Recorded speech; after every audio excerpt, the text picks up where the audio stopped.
is your greatest memory from the set of The Lord of the Rings? Say what? What is your greatest memory from the set of The Lord of the Rings? Oh, there are many wonderful images. I remember being up a mountain with half my costume on and watching two guys with a hamper which had my armor, and they were hauling it up the hill, and two guys with another hamper hauling my axes up the hill, and a girl struggling up, when I say a hill I mean a mountain really, struggling up a mountain with my hat, my helmet, which weighed about 10-12 pounds, and somebody else struggling up the hill with the rest of my costume, including the boots that weighed about 10-12 pounds. And then they put it all on me, and I was suddenly 40 kilos heavier. And then Peter Jackson said, "Right, John, now I want you to run up there."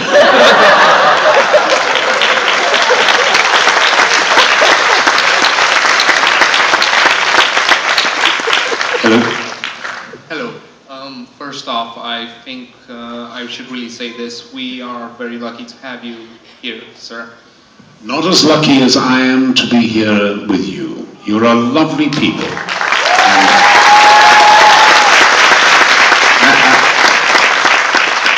I've been in Romania 3 times now. The first time was just after Ceausescu's death.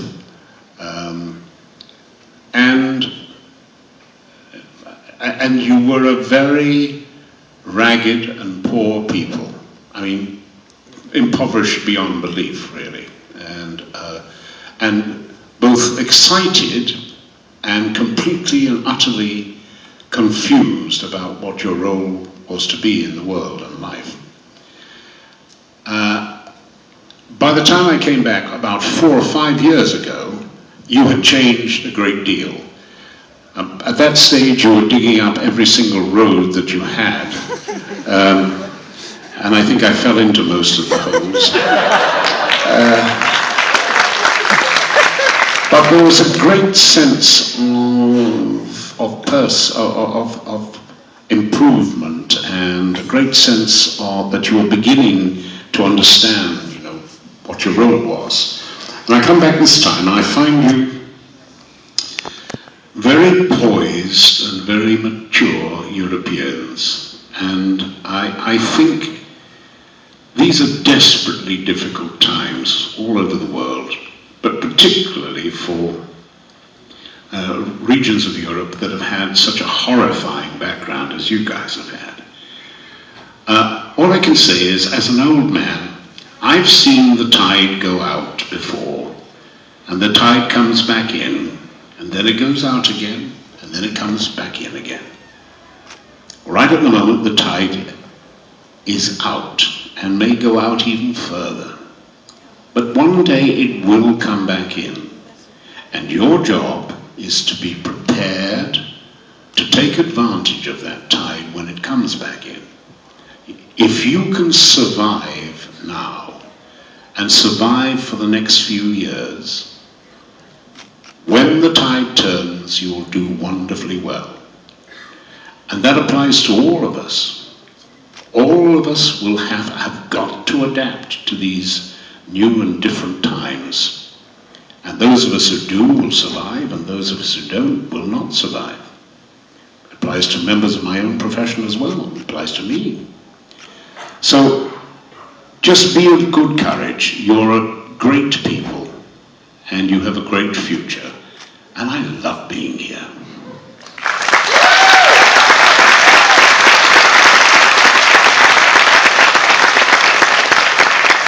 And you were going to ask a question, weren't you, poor fellow? Well, you've just lost your time. Well, then I'll just go along if there's no problem. Well, actually, I do have a question. Go on. I may. Quick.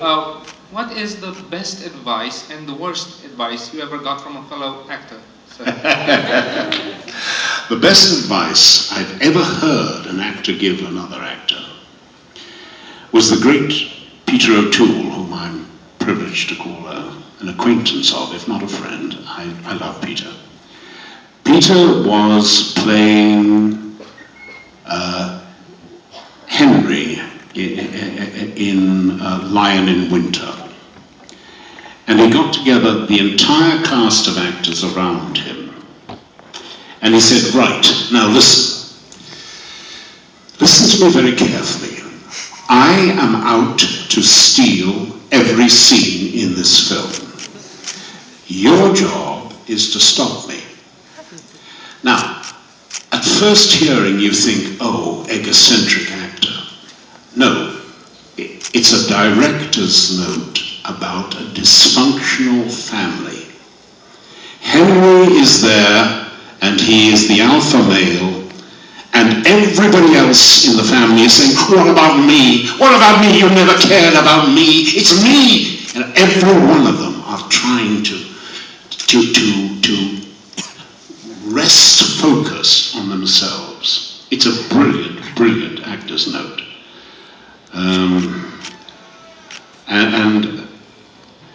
And you will often find that actors are extremely generous with a note than that. The terrible thing is when an actor forgets their line or something like that, or cannot pronounce something.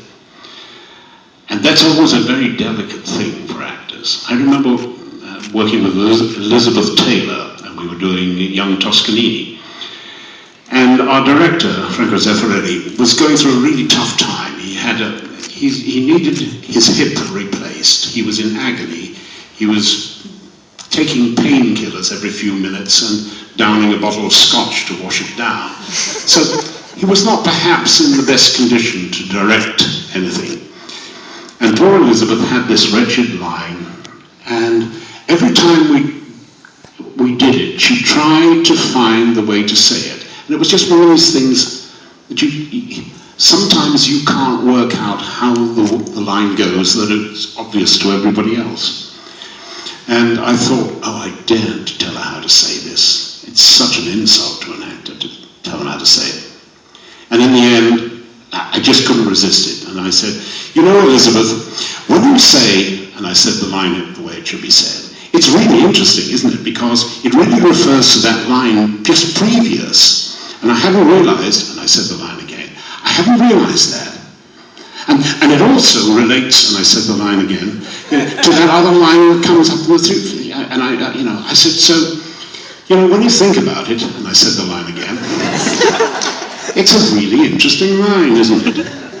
And she looked at me for a second, and I thought, oh, God, here it comes. And she said, do you know, thank you, John. Richard used to do that for me all the time. Her husband was Richard Burton, who was also formidable there.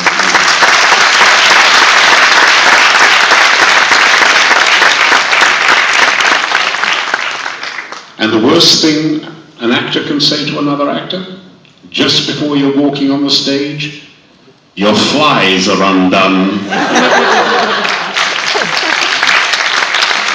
Next question. Thank you. Hello? Which part was the most challenging out of your entire career? Which part was the most challenging, and how did you end up approaching it? Do you know, I mean, when you're young, every part's a bit of a challenge, and you think, gosh, I don't know how to do this. Or in my case, I can play anything. And then you jump right in and discover, of course, you're way over your head. Sometimes just odd parts. I mean, I had more trouble with Treebeard than I did with Gimli. Gimli sort of came naturally. I mean, when they showed me the prosthetic, they put it on, and I suddenly knew who the dwarf was. Max Arturo, just an expansion of my usual vain and pompous self, really. After a while, it's all a game. It's just a game, and you play it with yourself. You deliberately put yourself in an area where you think, I have no idea how I'm going to play this. Let's learn the lines. Let's read it, reread it, reread it. Okay. Now, today I'm walking on the stage. I'm bumping into a bunch of very good actors whom I've never worked with before. How do I play this?